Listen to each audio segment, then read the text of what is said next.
Kainin na. Kaya pa, sige pa.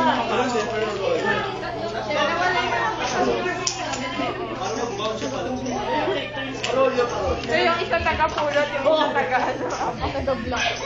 Okay. Oo. In 10 seconds, let's start. So make sure yung mga chips ano na. Oo nga, wala na. Dapat nasa loob lahat ng chips. Bounce pwede. Pagpa-bounce mo. Guys, kain yan!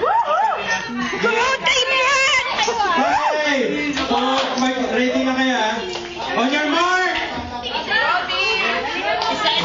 your mark! On your mark! Isa lang.